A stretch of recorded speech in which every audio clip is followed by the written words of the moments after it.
Okay, so good morning, everyone. Well, for joining the first 2021 event in the MCIC's Be the Change Sustainability Series. My name is Laura Wiebe, and I'm the Sustainability Specialist for the Manitoba Council for International Cooperation. I'll be the moderator for today's discussion. Just a quick note again that closed captioning is available. You'll be able to turn that on or off from the control panel. And this webinar will be recorded and will be available on YouTube at a later time on MCIC's YouTube channel. The Manitoba Council for International Cooperation is a coalition of Manitoba-based organizations involved in international development work. We engage with other organizations in Manitoba that collaborate on global sustainability. We develop and deliver tools, resources, and assistance designed to help Manitoba schools, educators, and others contribute to international development, the Sustainable Development Goals, and fair trade. MCIC is also responsible for distributing international development funding through the Government of Manitoba for international development and humanitarian projects. MCIC manages the Fair Trade Manitoba program and is a designated fair trade workplace.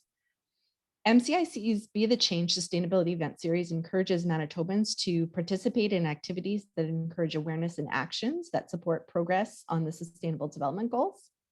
As you probably know, International Development Week, a Canadian tradition since 1991, has been around to recognize Canadian efforts in the international development sector and cooperation towards the SDGs and the 2030 Agenda for Sustainable Development. For this International Development Week edition of Be the Change, we invited Cristina, Larrea and Tekinbas from the International Institute for Sustainable Development to lead the discussion, Sustainability and Gender Equality in Agriculture. How do voluntary sustainability standards fit in? At a minimum, this discussion will relate to SDG 12 and SDG 5. IISD is an organization that provides practical solutions to the challenge of integrating environmental and social priorities with economic development. IISD reports on international negotiations, conducts rigorous research, and engages citizens, businesses, and policymakers on the shared goal of developing sustainably. Before we begin, I would like to acknowledge that MCIC is based in and that I am hosting this webinar from Treaty 1 territory and the traditional territory of the Anishinaabe, Cree, Oji-Cree, Dakota, and Dene, the homeland of the Métis Nation. Today's webinar, as presented by Cristina, Larrea and Tekinbas, will discuss global trends on sustainable production and consumption in several agricultural commodities, leveraging voluntary sustainability standards, looking at enabling and limiting factors, and suggesting potential ways forward for growth. This session will also unfold how VSSs can contribute to advance sustainable production practices in agriculture by preserving ecosystems and biodiversity while contributing to advance gender equality. The presentation will be approximately 45 minutes long with time for questions at the end. We will be using the Q&A function. As the presentation proceeds, you're certainly welcome to enter questions into that Q&A box. However, just note that they won't be answered until the end. Now to introduce our speakers this morning. Cristina Larrea is lead Sustainability Standards for the Economic Law and Policy Program.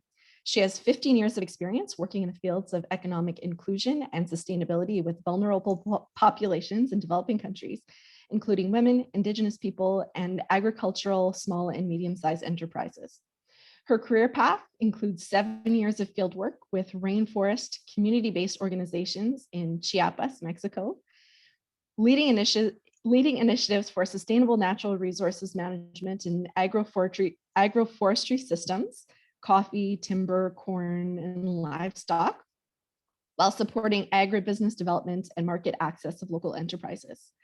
In previous roles, Cristina contributed to the creation of an internationally recognized framework to measure the social, economic, and environmental impacts of financial transactions in agricultural enterprises, and has authored and co-authored a number of publications in the field of sustainable development, including evaluation of public policy. Prior to joining IISD, Cristina has served as the Senior Project Developer Consultant with the Global Green Growth Institute Senior Project Manager with the Finance Alliance for Sustainable Trade as the Regional Director for a local partner of Oxfam in Mexico. Cristina is fluent in English, French, and Spanish. Ege is a Gender Equality Advisor with IISD's Economic Law and Policy Program. She brings over 15 years of experience in gender equality and women's empowerment, elimination of violence against women, and social development.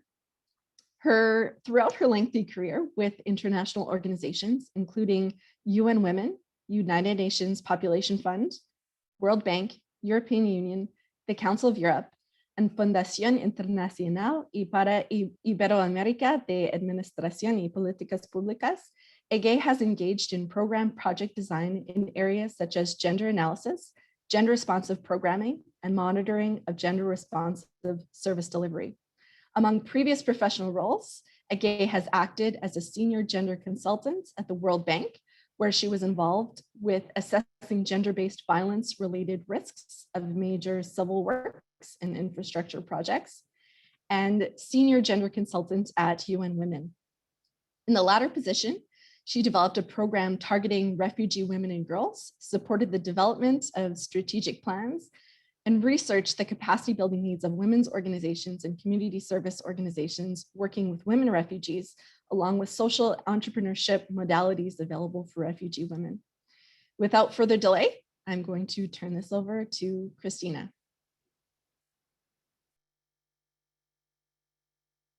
Thank you so much, Laura, for the kind introduction, and the Manitoba International Corporation for inviting IISD in this important and traditional week. Congratulations for that. It's a number of years doing this Raising Awareness Week in Manitoba and across Canada. So let's go. I will briefly present the agenda, what we're going to cover, and then we'll start my presentation. Can we go to the next slide, please? Next slide. So basically, I will do a very brief introduction of what the Sustainability Standards Program at IISD does. And for those that don't know Voluntary Sustainability Standards, I will provide some brief introduction on that. After, it will be the core of my presentation. I will share some findings of our recent research conducting, examining production and consumption trends of commodities compliant to voluntary sustainability standards, and what is the status of this responsible consumption of production in 8 commodity markets. Then before leading the word to my colleague, Ege, I will provide some examples on how VSSs are designed to contribute to, for instance, biodiversity conservation, and what are the challenges and potential way forward that we see there. And after, Ege will provide her thoughts and her thinking regarding her area of expertise on examining VSSs and gender equality. And then we will be able to discuss with you all in a Q&A question moderated by Laura. So let's go to the next slide. So briefly, at IISD, we have been working on sustainability standards for 12 and 15 years. And the program has 2 main work streams. First is the research work streams, through which we examine the standards in a number of issues. We follow production and consumption trends. We examine the criteria against different themes like biodiversity conservation, poverty reduction, or access to finance. And since a couple of years ago, we have started to examine the interface between VSSs and public policy, which we consider is a potential opportunity and mutual beneficiary for both actors, standards and governments. And we also conduct demand-driven advisory services, especially with producing countries, governments, that are willing to take decisions as to explore further what is the potential opportunities of certification to achieve different economic or environmental goals. And so this is our work, and both work streams feed each other.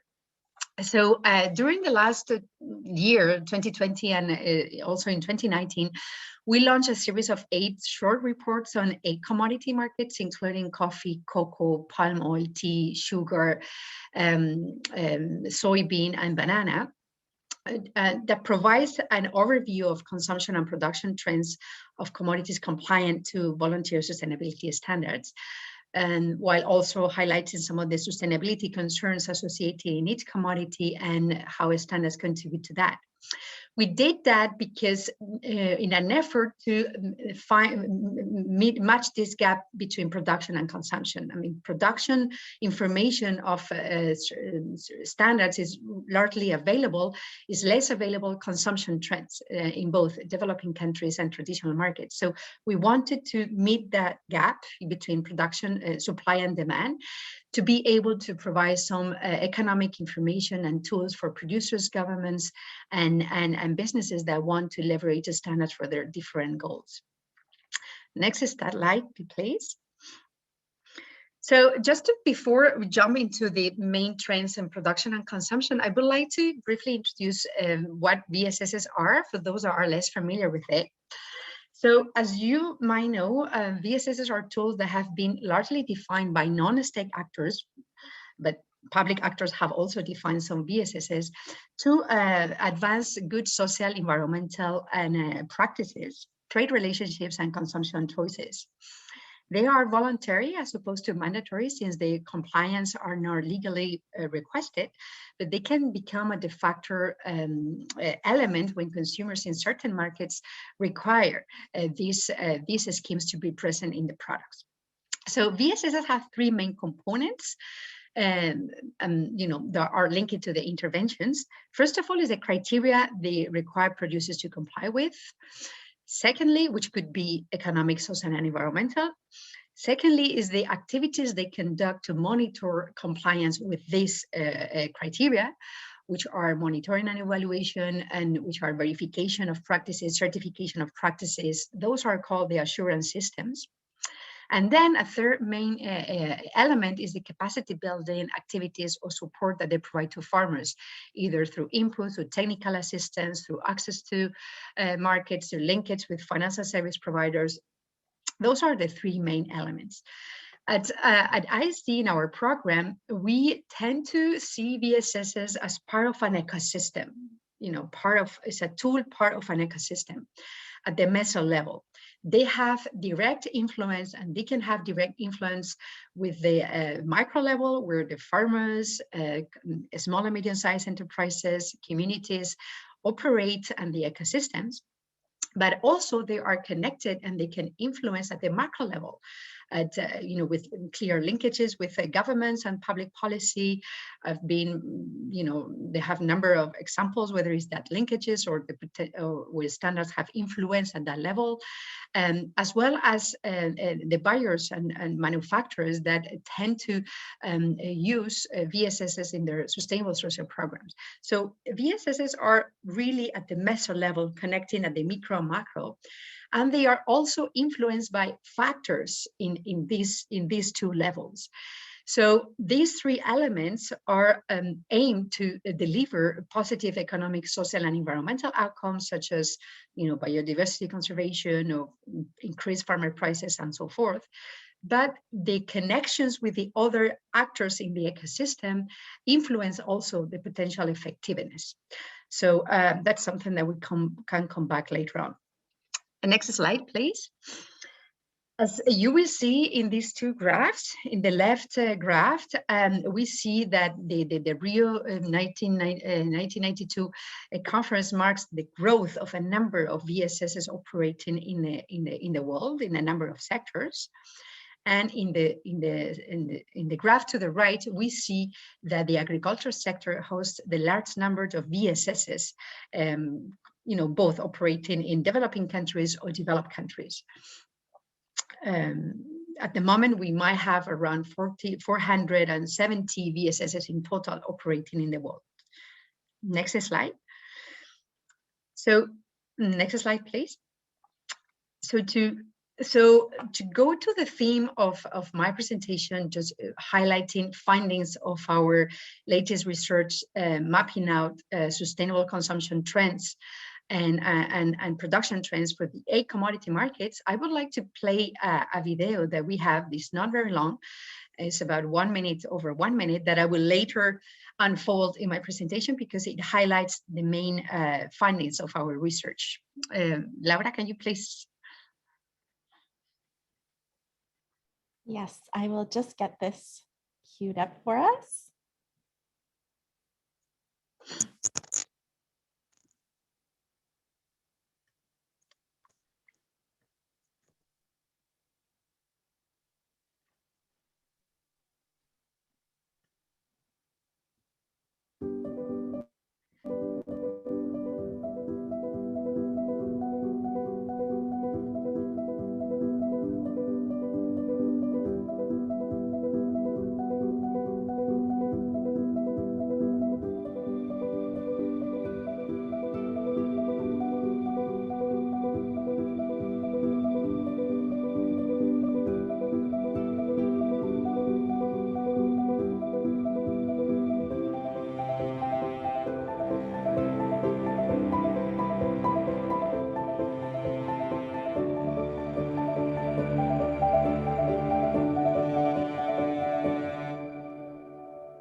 Thank you very much, Laura. So this video is a very brief summary of what I'm going to cover now, but represents well the main findings of our research across these 8 commodity markets.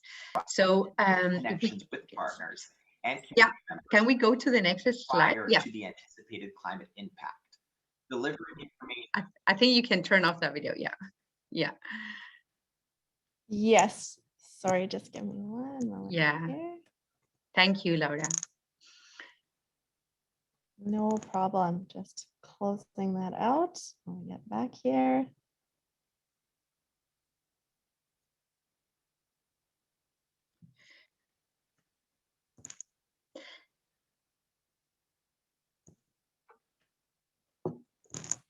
So basically, as the video says, meanwhile, Laura puts up again the screen. Basically, what we found in these 8 commodity markets is that the production of standard compliant commodities is growing, as we see in this graph, especially from the period 2008 and 2018 that we have examined. And especially the growth is driven by those certification schemes that are focused in single commodities, such as, Bon Sucro for sugarcane, RSPO for all palm oil, or a couple of, labels, BCI and Cotton Made in Africa for cotton. So those are driving the growth of standard compliant production. In the next slide, we also see that not only growth is important in this series in the last 10 years. Can you go to the next slide, please? But also what is important to know is the share of a standard compliant production or sustainable production the share at the global level. So for instance, we see that as of 2018, for cocoa, coffee, cotton, tea and palm oil, the share of standard compliant production reaches between 20 and 30% of total production, which is quite a good result given this 10-year, more work of certification.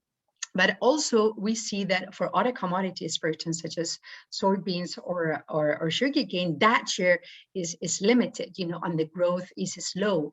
For instance, it goes from 3% in sugarcane to 1% in soybeans. For banana, we see that the growth is continuous, and we found like an overall between 8 and 10% of the total production of bananas in the world is certified under different schemes. So that gives us like a positive, findings of this research in terms of the evolution of growth. However, we also remarked that in the last 2 years, there has been a drop of the share of total coffee certified and then under sustainability schemes. As we see in this slide, it went from 32% in 2016 to 25% in 2018. And this, as I'm going to say later on, is due to a number of factors, but includes the limited demand of standard compliant coffee, which affects and has influenced a balance in the supply and demand in the market. Let's go to the next slide. So what are the main drivers of this growth that we have seen in this 10-year period in these particular 8 commodities? First of all is the end consumer preferences, like you and I, that sometimes we choose to purchase standard compliant products in these commodities, especially consumers in Europe and North America. We also see another main factor is the business demand, which means, these traders, manufacturers of coffee, cocoa, tea, palm oil that source more, standard compliant products to meet this market demand and to manage several risks, such as reputational risk, for instance, in the palm oil sector, or supply risk, which is important, for instance, to ensure the quality of the product, to ensure the volume of the product. This is a clear example in the cotton and textile sector. And also they are driving by their own corporate social responsibility commitments. As we see in the graph to the right, in this research and in the 8 commodity reports, you can find what is the progress of sustainable sourcing of these major brands that are driving also this growth. And we have done a tremendous work disclosing this information because it's not available. Transparency is still an area of work among different buyers and traders with regard to the volume of sustainable sourcing. So we have contributed to that effort to make that information transparent in our commodity series. So there's it's an example of how cocoa traders and manufacturers have committed to source sustainable cocoa by a certain year and the progress towards that. Another factor that drives growth is the regulatory frameworks and export promotion measures. Increasingly, we see that certification schemes are used or referenced by both producing countries and consumption countries, either to leverage exports. For instance, that's the case of Mozambique and Better Cotton Initiative for increasing the export of certified cotton, or that's the case of consuming regions, for instance, the European Union with the Renewable Energy Directive that boosts the consumption of certified palm oil. So, and we see that the interaction between public policy and the standard is increasing and might be a continued factor for growth of sustainable production. Next slide, please.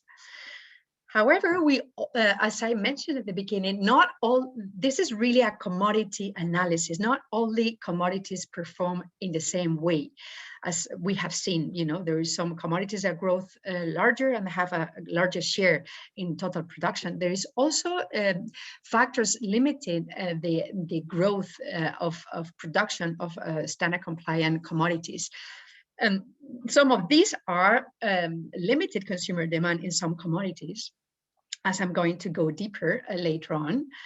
Another factor is that, as you might know, transition to standard compliant practices requires an investment, requires the capacity, the resources, the training, the financial measures, and there is not, and if the market is not secure, it is not cost benefit for farmers. So that's a main burden to a slow growth, you know, or for those commodities that we have seen a drop in production or like slow growth. Another factor that influences that limits the growth of standard compliant production is that there's a lot of schemes out there. There's a lot of schemes in a given commodity, in a given sector, and even we have increasing growth of corporate schemes, that the buyers that define their own scheme. So that creates a kind of confusion, proliferation, and at the end of the day, I think farmers are driving by market, what the buyers you know, are willing to purchase. So that's some of the factors that create a slow limiting, as well as the that, as we know, you know, these schemes might be difficult for smallholder farmers to adopt because it requires a certain level of commercial readiness of the small and medium-sized enterprises, as well as certification readiness to pay the cost of certification and maintenance.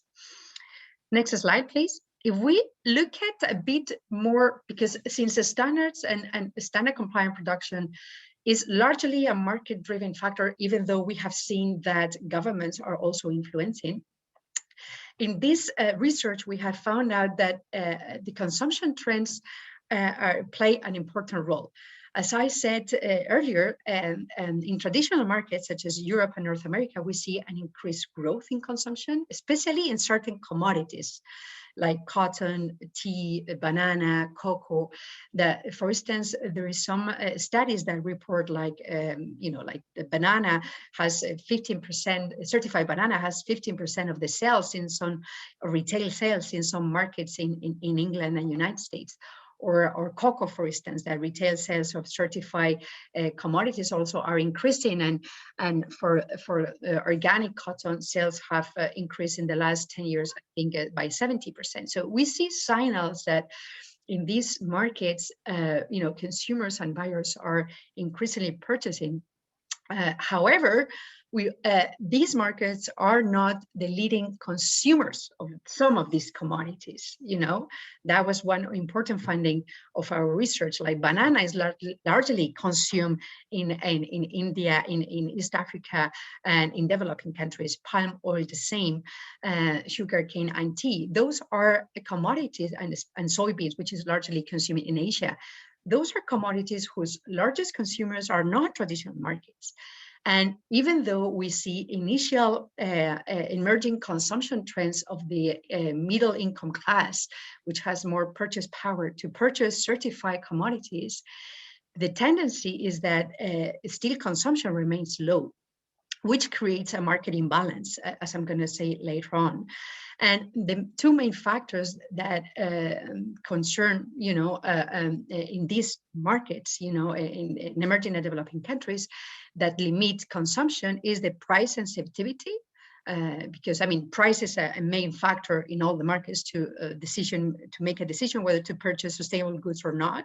But in these countries, more in particular, as well as awareness of consumers, buyers, and manufacturers of the risk associated to certain commodity production. And another factor that influenced this low demand or consumption of sustainable goods, certified goods, is that for instance, for soybeans, palm oil, or sugar, these commodities are also hidden. They are ingredients in other products, such as chocolate, such as cereals, so there is less visibility of the presence of these commodities in the end product, which also limits the market uptake. And that might be one of the reasons why in soybean and sugar we see, lower production growth, but also lower market uptake. So in our research, next slide, please. In our research, we found out that this market imbalance is still present, especially in 5 commodities more than others, because of these factors that I mentioned. So in order to to boost and to continue this signal of continued production of standard compliant goods, it is a good sign, but it needs to be matched by consumption. And there is a need to incentivize consumption at different levels, at buyers, at end consumers. And that could be in traditional markets, but especially in emerging economies. So how can certified products be viable to be consumed in Colombia, in Indonesia, in Vietnam? I think that's something that we are currently researching, we're currently working on to make it happen, because what happens in these countries is going to determine a lot the growth in sustainable production and consumption. And that's an important aspect. There's a number of ways that can be done through education and awareness campaigns. There are good initiatives in India, and Colombia, and Brazil. There is also ways that can be done through providing monetary incentives for sustainable consumption for end users. And also perhaps the role of regulation. That's something that is a debate of whether public policy can be an incentive for sustainable consumption, but that creates also a debate on which certification the public policy can support and which criteria are going to use. That's something that we can talk about it in the Q&A. And also, in order to continue grow production, sustainable production in these commodities, it's important to make sustainable production viable for farmers, for small and medium-sized enterprises, and universal. There is a number of ways, and we are currently also studying this. But there's a number of this can be done, like support farmers through technical assistance, through close monitoring, through subsidizing their commercial readiness and certification readiness. That's part of some practices that we see in certain countries. Also, perhaps providing monetary incentives to positive environmental performance, such as what Costa Rica does with the payment on environmental services. Or how about this new trend that's looking at accounting the true cost of producing a good, so that the price of conventional increases versus the price of sustainable goods? That's something that's on the table, and there are a number of organizations that are talking about it, the idea of internalizing the cost, environmental and social cost. And there is also other possibilities to reduce the cost of certification, such as the mutual recognition agreements of different schemes that we see out there in the mining sector, also in the agriculture sector. as well as the possibility to do a certification that covers not a farm level, but a territory, like a landscape certification. And that might be a way to enhance collaboration of this ecosystem where standards can influence the micro and macro that I referred earlier, buyers, governments, farmers, as well as provide a more cost-effective solution to cover the cost of certification and the maintenance of that certification. Those are a potential way forward that we have identified in our research to incentivize both consumption of sustainable goods as well as production of sustainable goods. Before leaving the word, next slide, to my colleague, I would like to just finalize with a few thoughts on what is behind standards, because my presentation was more, the consumption and production trends related to SDG, responsible production and consumption. But I would like to provide some key highlights. The next slide, please, on how standards can contribute to a very particular objective, which is biodiversity conservation. And what I would like to convey is that every commodity has some environmental risk. So sugarcane can affect water volumes because there is a lot of water to be used in the cultivation of sugarcane. They can also impact water quality because of the use of agrochemicals. For the case of cocoa, for instance, there is a risk of land conversions and deforestation to plant new cocoa varieties in agroforestry systems. So there is a risk, each commodity, each product that we purchase. So it's important to know that risk. And then the next slides. So each standard contributes differently in their design to address this type of risk. For instance, for the case in the design, which means in the criteria that require producers to comply with. For instance, for the case of Bonsucro, they are, Bonsucro and organic, they have criteria that promotes the irrigation efficiency and water extraction efficiency to reduce the volume of water use. And for instance, Bonsucro reports some positive outcomes on that in Brazil. And for the case of cocoa, for instance, all the 4 labels that I put it there, they have a criteria that aims at advancing and protecting biodiversity. So it's very important to know the risk of each commodity and to know the criteria that each label covers. And another aspect is, the next slide, is it's not only the criteria what matters, but also the way the practices are enforced and the way the practices are monitored and evaluated, as we have seen in the report. And that's probably the key of all interventions, including the standards. How are being enforced, how have been evaluated, how have been verified. And as you might know, there is a number of reports out there about the potential positive outcomes and negative outcomes of certification schemes. I think, the literature varies. I would like to say that indeed there are positive trends in yields, in biodiversity conservation, and in a number of contexts, but there are also opportunities for improvement, as we saw in the video. The monitor enforcement of practices with the farmers, with the communities, and measure those outcomes is something that we need to work on going forward and moving forward. And for that to happen, I think not only the ecosystem is important, the role of government, the role of buyers to do that, to monitor those enforcement and measure those outcomes, but also the role of technology. I think we are in an area where technology is becoming more available and hopefully more cost effective for farmers. But how can we leverage technology to monitor those enforcement of practices and also collect outcomes of standard compliant practices in different sectors and commodities? I think that's an opportunity going forward. I will leave it there. And I will introduce, and happy to connect with you in the Q&A, and I will allow Ege to walk us through all the potential contribution of standards for gender equality in agricultural value chains. Thank you, Cristina. Now I will further dwell on where you have left on, to the gender equality and voluntary sustainability standards in agricultural global value chains. Maybe we can skip the next slide. Yeah, let's skip this one.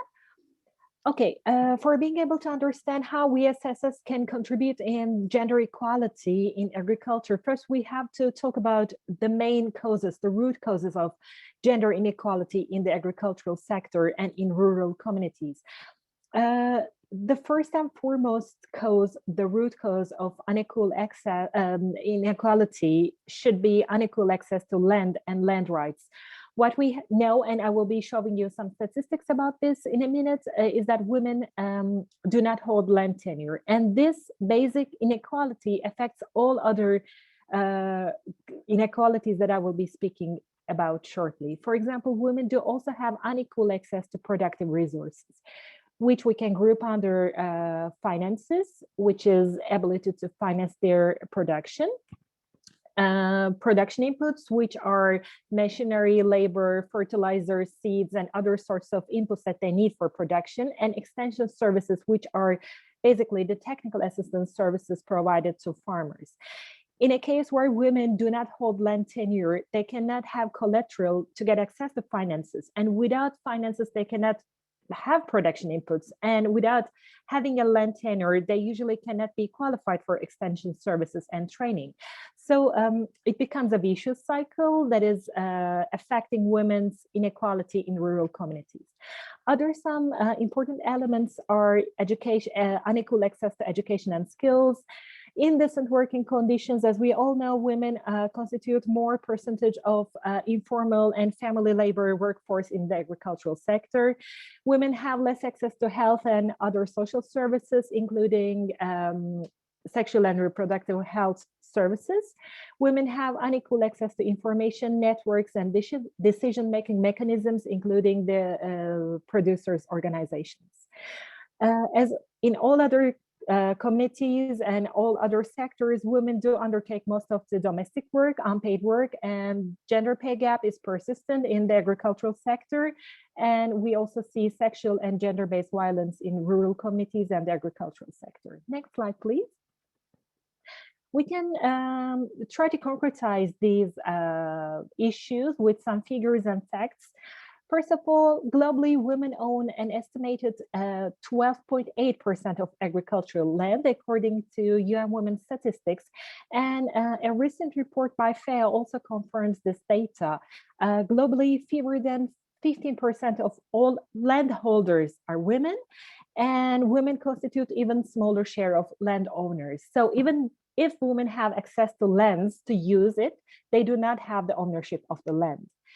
And as I was saying a minute ago, when they do not have access to land ownership, land tenure, they also do have limited access to credit, productive resources, and extension services. If, says FAO, this gender gap were closed, women farmers could produce 20 to 30% more food, and 150 million people could be lifted out of hunger, which is very important for us to consider when discussing voluntary sustainable standards and gender equality. Next slide, please.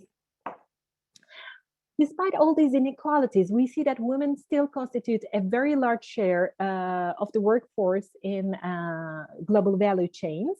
According to ILO, an estimated 42% of 453 million jobs generated by global value chains are occupied by women. The same report also denotes that concentration of women is even denser in some sectors such as textile and agriculture. So next slide, please. So here comes the question that we're trying to answer today. Can voluntary sustainability standards improve gender equality in agricultural global value chains? Yes, indeed. And there are two main tools that VSSs can use. One of them is, like Cristina was saying just a minute ago, one of them is the criteria that the VSSs deploy, and the other one is the procedures, activities, and programs that they offer for supporting compliance. Next slide, please. First, we will be trying to see how criteria in the voluntary sustainability standards cover gender equality aspects. Well, the statistics are not very optimistic to start with. a recent study shows us that only 30% of the standards on the ITC standards map explicitly mention gender. And even if they do mention gender, it does not necessarily a gender transformative or gender responsive approach that is presented. Most of the time, gender is included as one of the criteria that is used to prohibit discrimination. So it's just one of the others that should be prohibited, but it's not something specific to gender most of the time. Next slide, please. Here, I want to mention about a very innovative study commissioned by IISD and undertaken by Kathleen Sexsmith in 2019. What Kathleen did was very interesting because she tried to have a three-pillar cross-analysis between sustainable development goals, voluntary sustainability standards, and main gender inequality areas in the agricultural sector. So she first identified the gender targets and indicators of the SDGs. Then she selected the ones that are most relevant to those persistent gender inequality problems in the agricultural sector. And then she analyzed them against the voluntary sustainability standards. So there are, as you see in the slide, there are 6 thematic areas that she focused on: household food security, women's right to productive and agricultural resources, gender equality and education, unpaid domestic labor, women's decision-making and empowerment, and decent work for women. Next slide, please. Here you will see a table that is summarizing her findings. Her findings can be grouped under 2 main headings. First of all, she looked into criteria that can benefit women, although the criteria is not specifically designed to redress gender inequality in the agricultural sector. These are marked in gray.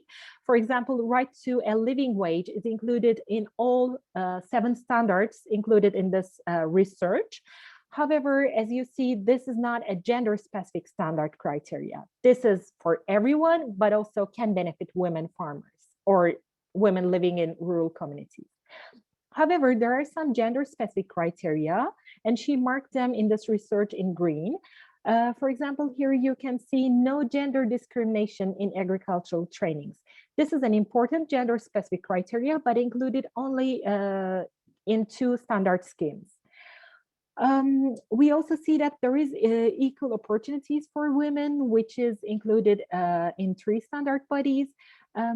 Access to childcare facilities is covered by all standard schemes included in this research. Can we move to the next slide, please?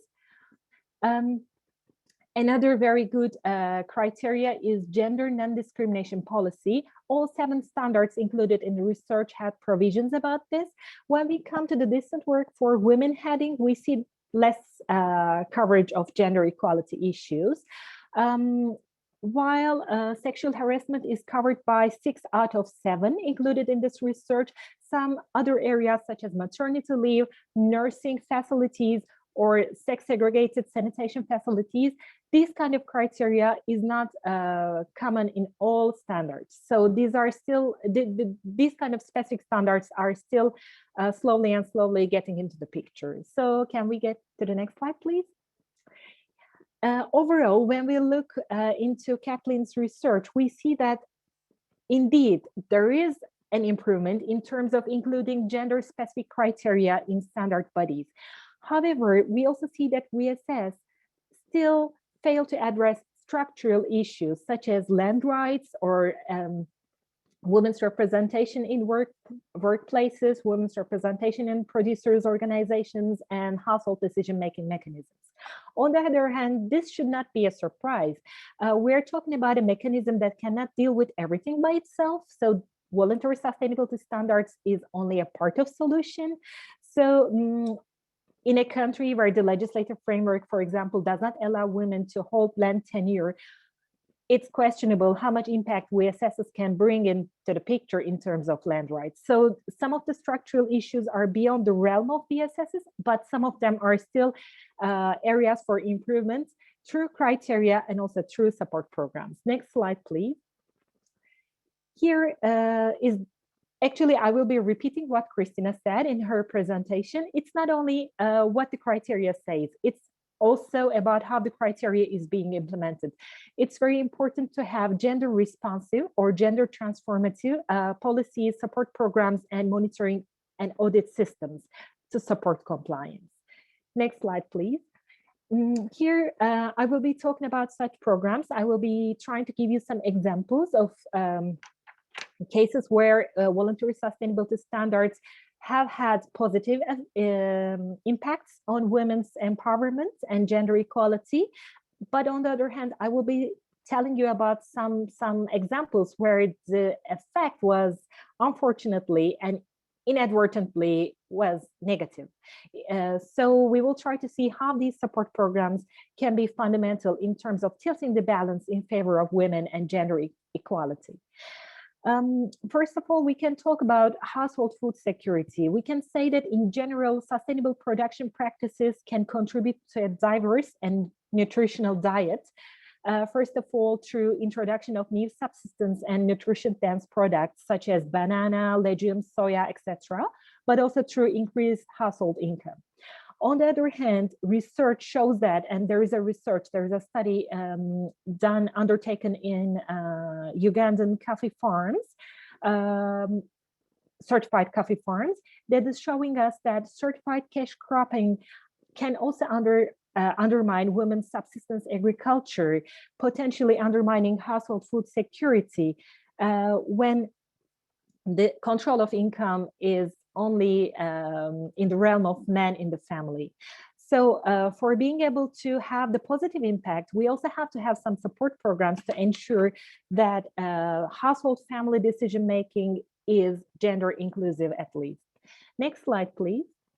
When we look into women's economic empowerment, we of course see that criteria in standards is very positive in terms of providing women with especially waged labor, in terms of providing them with decent work conditions and improving occupational safety and health conditions. On the other hand, as also Cristina was saying, especially when we're talking about sustainable sourcing, big buyers still prioritize price over criteria compliance. And also it's very difficult to detect misconduct, especially in terms of gender, to detect such misconduct in supply chains when there are multiple layers of outsourcing. So even if the criteria is transformative, it's really difficult in big supply chains to see this impact really reaching to women working in poor conditions. There is also one negative impact of VSSs on women's economic empowerment, interestingly. For example, SMEs owned by women can be further marginalized from supply chains and international markets, since they will have less capacity, less finances, less knowledge to comply with the criteria. So this is also something that we have to keep in mind when we are talking about support programs that can be undertaken by governments or the industries, etc. So this is an important negative impact that we have to be aware of. Next slide, please. When we look into women's decision-making and empowerment, we see some improvement in household decision-making, since criteria can improve women's say and women's visibility. But on the other hand, we also see that when the profits from criteria compliance is not shared equally at household level, criteria can also inadvertently contribute to reinforce patriarchal social norms. So what is important is that we need some special criteria or special support programs, for example, paying directly to women or requiring both spouses to be present in the time of payment, or gender equality trainings at household level. When we look into how VSSs can support women's role in producers' organizations, we see that, for example, in tea production in Kenya, there have been an increase in women's representation in producers' organizations. But we also see that this usually happens when there are supporting measures such as gender equality trainings to such organizations, or quotas or additional measures. On the other hand, some producers organizations require land ownership as a prerequisite for being able to be a member to these organizations. And in such cases, women who want to be a part of VSS can be cut from these organizations because they hold less land tenure. Next slide, please. Well, in terms of relieving women on domestic labor burden, yes, indeed, standards can help through labor-saving investments or requirements for childcare. But this is an area that we have to pay utmost attention because, for example, almost all standards include provision criteria on prohibition of child labor. But this has been shown to affect negatively women's ability to access jobs in VSSs, regulated products. It's because in rural communities, most of the time, women do not have childcare facilities, and they have to take their children to the field when they're working. And when the criteria prohibits them to bring their children to the field, unless there is childcare offered in the field, women are cut from the labor force. So the reason that I'm giving these examples is to show how criteria can both be positive and negative, and we have to be very cautious about talking about potential impacts. Maybe we can go to the next slide. Here, I also want to mention about how VSSs can help prevention of sexual and gender-based violence. Of course, sexual harassment criteria is very important. And there is also one interesting finding from Kenya.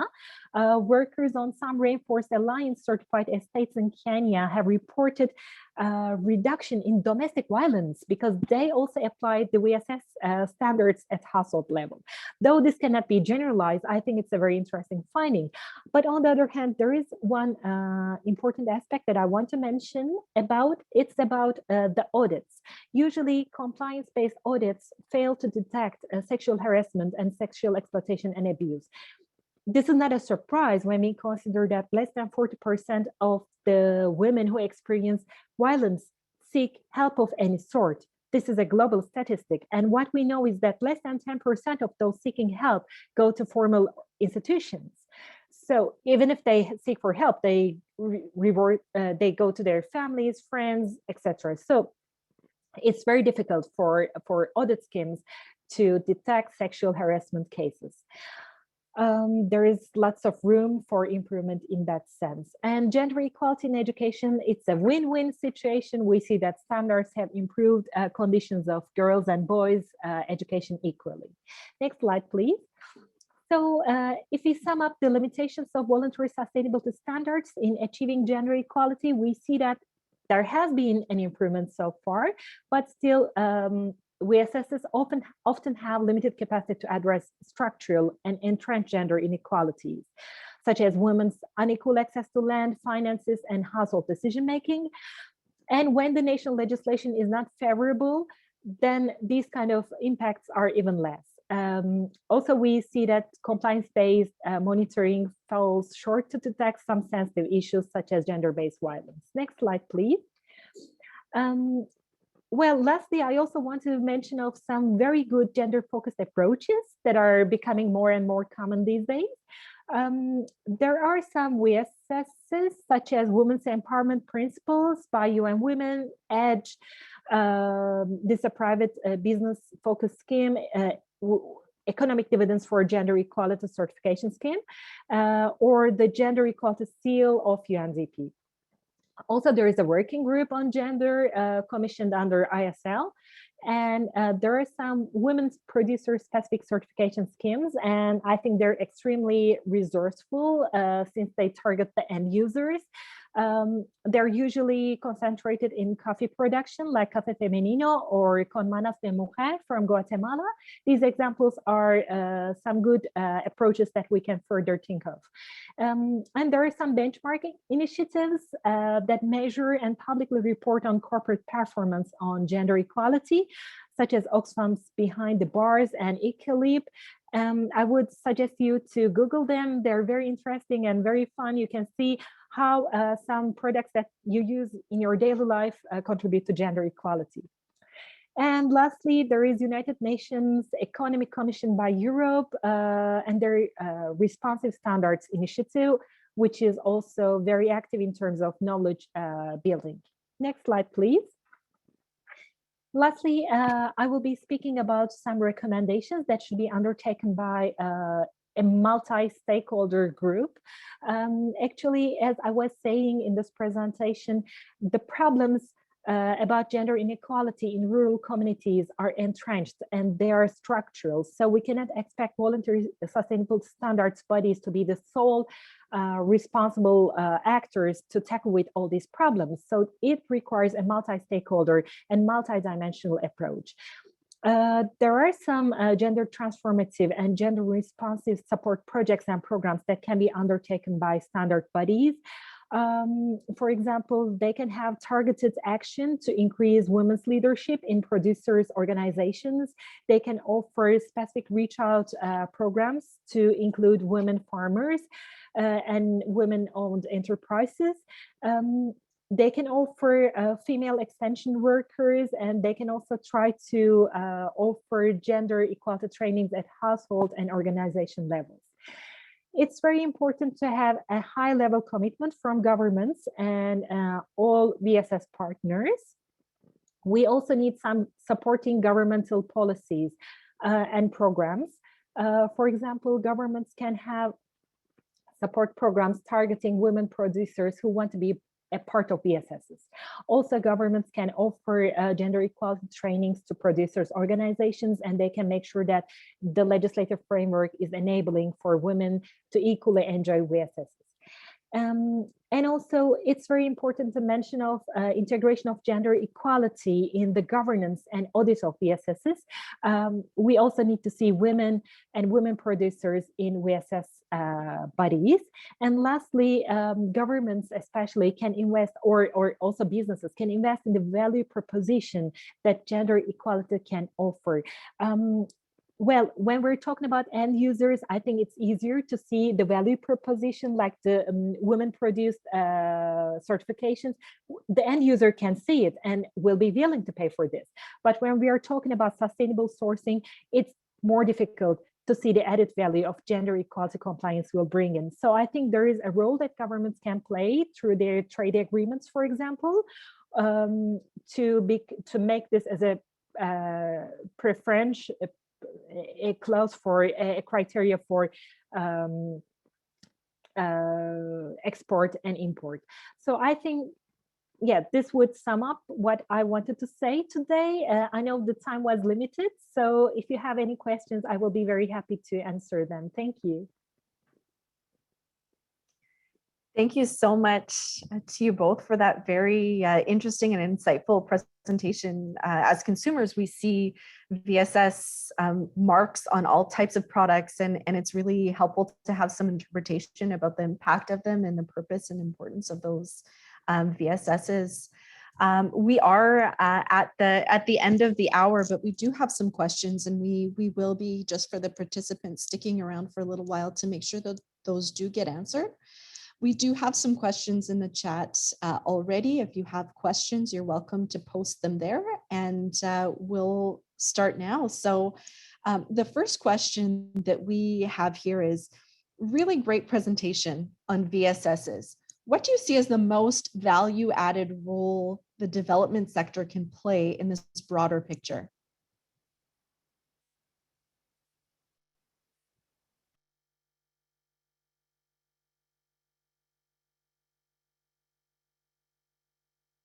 I can go, and then Ege can also complement. I think from her perspective in gender equality, I think she already proposed some answers.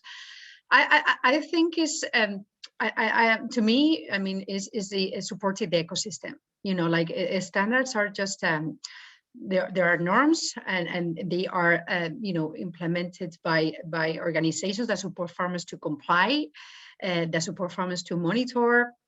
I think just to be there, you know, I think changes on the ground implies efforts, which means like people following up, supporting the transition, is financial incentives, monitoring progress, report and communicate progress. I think I would direct the cooperation aid towards support farmers transitioning, enforcing and communicating progress. I think that should be very important.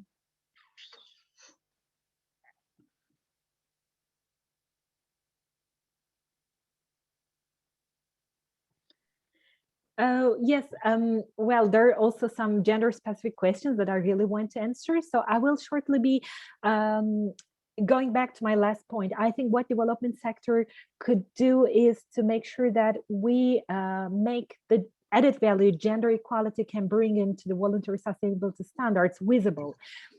Because as Cristina was also saying in her presentation, especially when we're talking about ingredient products in sustainable sourcing, it's really difficult to communicate this impact on gender equality to the end consumers and to make it visible. So I think something that development committee should do is to make this visible through research or through other activities. Mm-hmm. Great, thank you. So our next question is, hi all, really interesting webinar. Thank you for hosting. A question on the role of standards and certification schemes in promoting biodiversity. Can you provide some examples of the strategies are currently implementing to improve biodiversity? What strategies you think could be promising for them to explore in the coming years? Mm-hmm. Well, I think, as I said in the presentation, there are a number of standards that already include criteria to conserve biodiversity, especially, high conservation value areas or buffer zones, are included in some labels more than in others. I think, as I said, at the end of the day is how these practices are being enforced and what is the supporting environment of farmers to enforce and be accountable for these practices, what I think is important. I think, to me, as I said, standards are already moving into that direction, but leverage the use of technology to monitor the performance, and enforcement of these criteria and practices.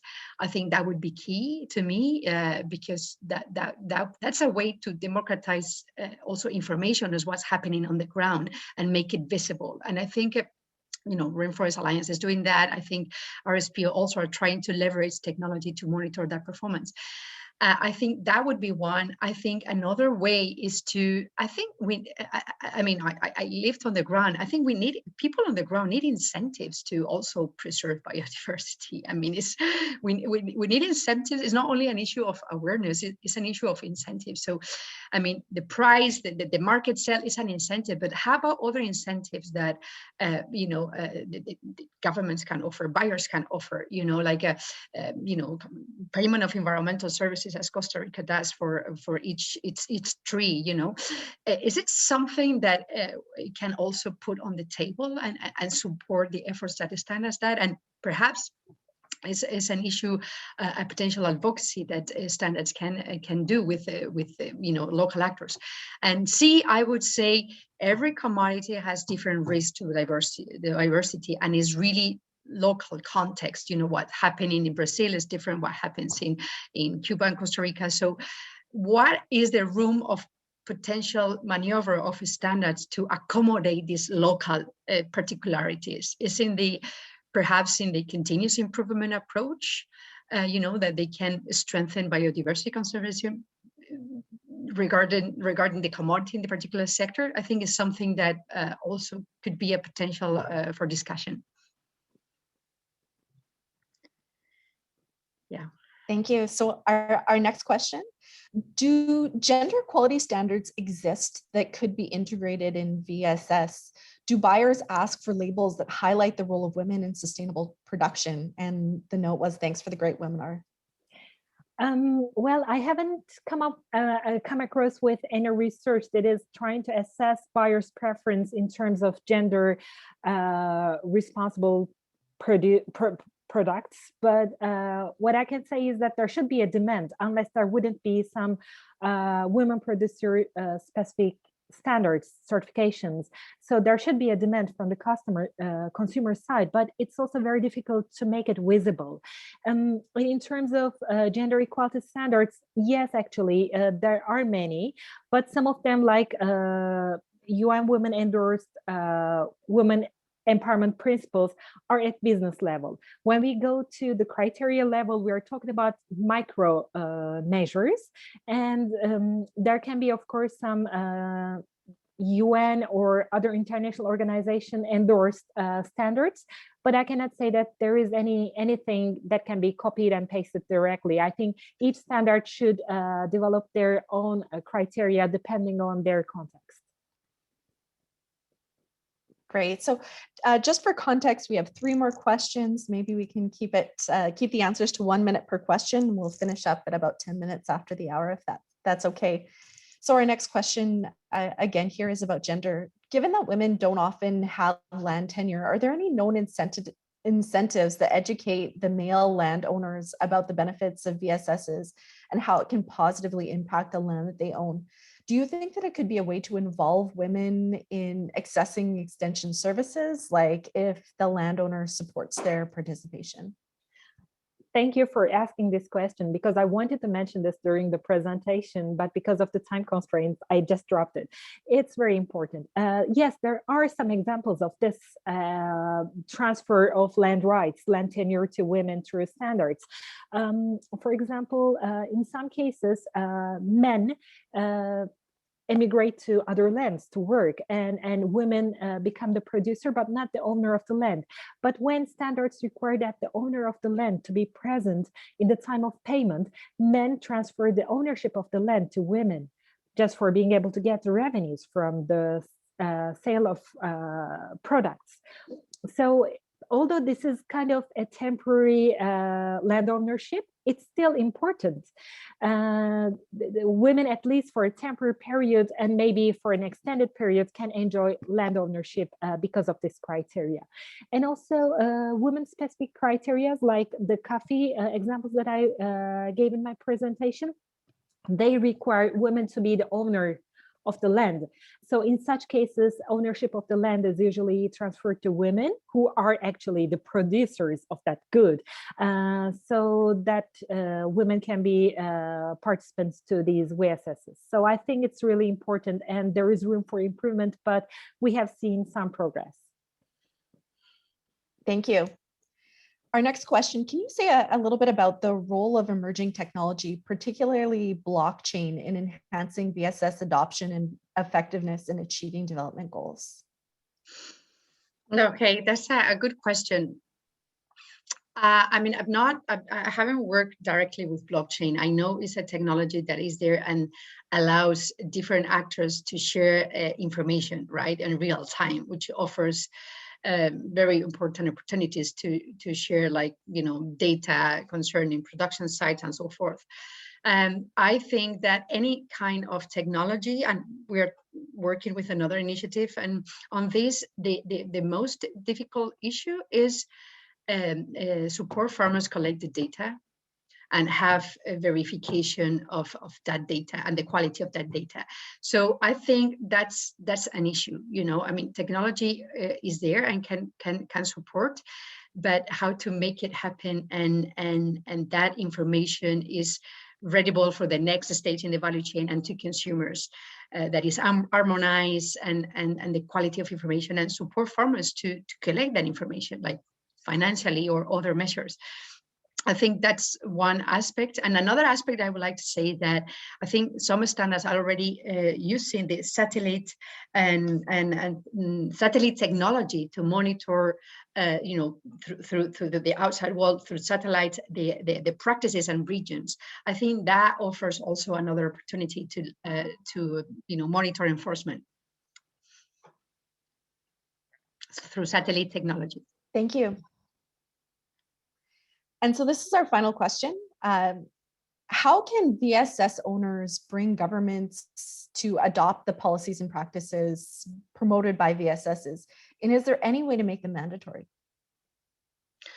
I think I think they are already doing that. I mean, there are the example that I mentioned, Better Cotton Initiative and Mozambique, thanks to that alignment or partnership, the national regulations in Mozambique to produce and process cotton include on some social and environmental issues that were influenced by the standard. Or there is another case in Maritime Stewardship Council in Suriname for the fisheries sector. So it's a way of leveraging that advocacy and the willingness of the governments also to move in that direction. I think there is multiple ways that VSSs have influenced public policy and can be done. I think becoming mandatory VSSs, I think that's very debatable. I don't know whether that's what we need, but that's debatable. That's debatable, I would say. Yeah. Great. Well, thank you so much, Cristina and Ege. It was such a pleasure to have MCIC host you for this very interesting and important webinar about VSSs. And we really appreciate you joining us for the 2021 International Development Week. It's our pleasure to have you, and it was great to hear this information. So thank you again. For those of you who are tuning in, just another note that this is one of several events in MCIC's series for International Development Week. There's a link posted in the chat that will bring you to the other events that we have this week for International Development Week, as well as a link to the survey for today's presentation. So thank you again, everyone. Hope you have a wonderful morning and happy International Development Week. Thank you so much for the insight. Thank you. Thank you. Thank you. Take care. Thank you. Thank you. Take care. Thank you. Take care. Bye-bye.